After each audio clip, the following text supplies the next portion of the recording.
Periodically, I'm asked by owners about the timeline of a typical move out, and more specifically, about the process of getting the unit ready and back on the market. So, I wanted to do a video for you and go over what I'm calling the anatomy of a move out.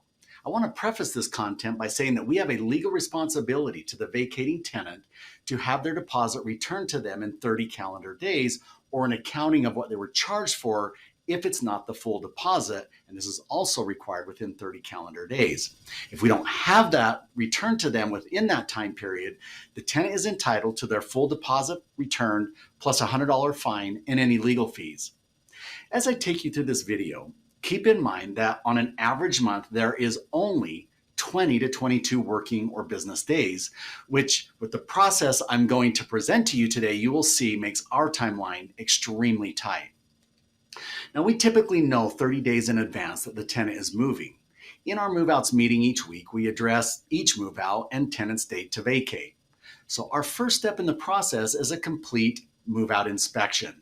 We do an in-depth inspection with photos, videos, and inspector notes that, depending on the size of the home, takes between 2 and 4 hours. And unfortunately, the inspection cannot be done until the tenant is fully moved out and no longer has access to the property. Now, in some months, we may only have a dozen move-outs, but other months we could have as many as 25 or more. Because 95% of tenants move out on the last day of the month, all move-out inspections are compacted into that first 7 or so business days of the following month. So depending on the number of move-outs and where your unit falls in the queue, best case is inspection is completed on business day 1 or 2. But worst case could be business day 6, 7, maybe even 8. This could be affected by holidays as well. Once the inspection is completed, it is sent to Reeder Move-Outs, the Move-Outs department, for step 2 of the process, and that is to split and itemize between owner and tenant responsibility. We compare side by side the move-in inspection with the move-out inspection to establish accountability, and this is no easy task. Depending on the size of the home, there can be upwards of 200 photos per inspection, hours of watching and rewatching video, combing through multiple pages of notes from both inspector as well as the tenant to establish accountability, and that is a wear and tear, which is an owner charge, versus tenant damage, which is a tenant charge. We typically like these completed within 24 hours, but if the move-outs coordinator receives 5 to 10 in a single day, worst case could be a couple of days before the split is completed. After the splits are made and quality control checked by the move-out supervisor, it then moves to step 3 of the process, where the turnover work is sent to Service Depot to estimate.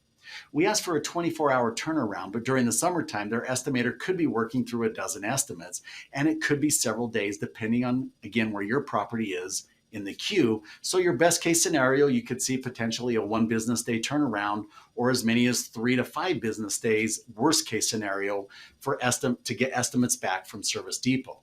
Now, we're happy to use other vendors and actually welcome the help, but our experience is that most don't have the capacity to do things like plumbing, HVAC, and electrical, not to mention housekeeping and carpet cleaning.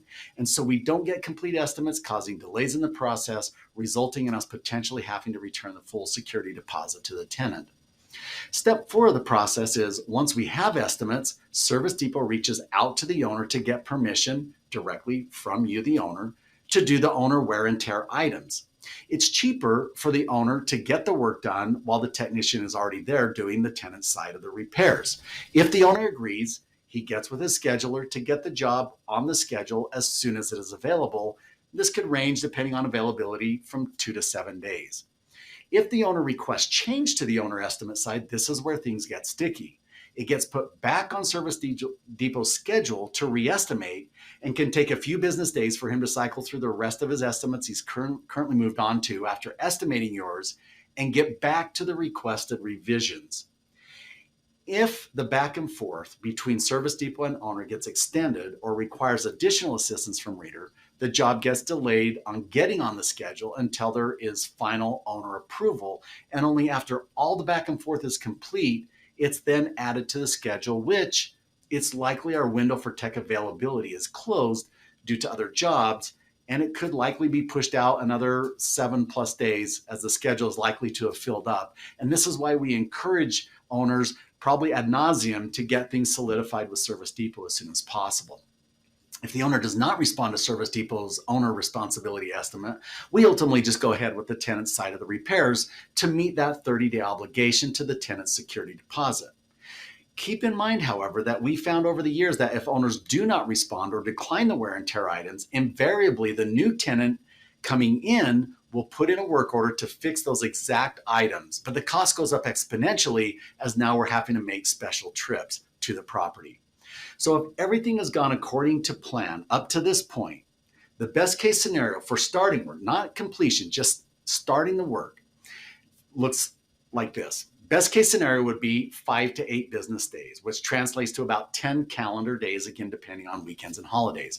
On average, we've seen about 11 to 14 business days, which translates to 20 calendar days, depending on weekends and holidays. Worst case scenario, 20 plus business days, depending on owner communication, needed owner contributions, and back and forth with owner, reader, and Service Depot in moving forward. So step 5 is the scheduling and the actual work. At this point, it really comes down to when in the queue the work was scheduled and how much work is needed. We've seen some turnovers take less than a day and others can take a week or longer. This depends on how long since the last turnover or how the tenant left the property. Sometimes the technician gets into the job and what they thought would be a one-day job ends up taking longer. This isn't common because of the detail of the inspection, but some things are happening behind the walls and out of the sight of the inspector that need addressing. On average, work commences 1 to 5 business days after all the preliminary inspections, splits, and estimates are completed. Now you may be asking, why not use another vendor? And I alluded to this earlier. We've tried to use other vendors and we are continually exploring other vendors and actually welcome the help. But unfortunately, our experience is that it ultimately ends up taking more overall time due to jobs not getting fully completed, things left off that require specialized work, and it always ends up costing more. Having said that, we welcome any referrals that you may have. So backing up just a second, during the scheduling, we also add housekeeping and carpet cleaning to the schedule. Typically, housekeeping happens the day after the repairs are completed and carpet cleaning the following day. Now, this could feasibly stretch to a couple of days between jobs if, for example, the technician requests another half or full day, or if the cleaners let us know that they need additional time. So our range for work completion for everything is about 3 to 8 days, and it breaks down like this.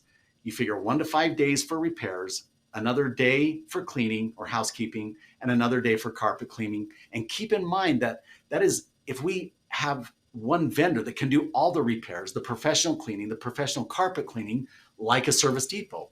But if we end up using different vendors because we tried a new handyman service and a new cleaning service, all with different schedules, this could push out even further.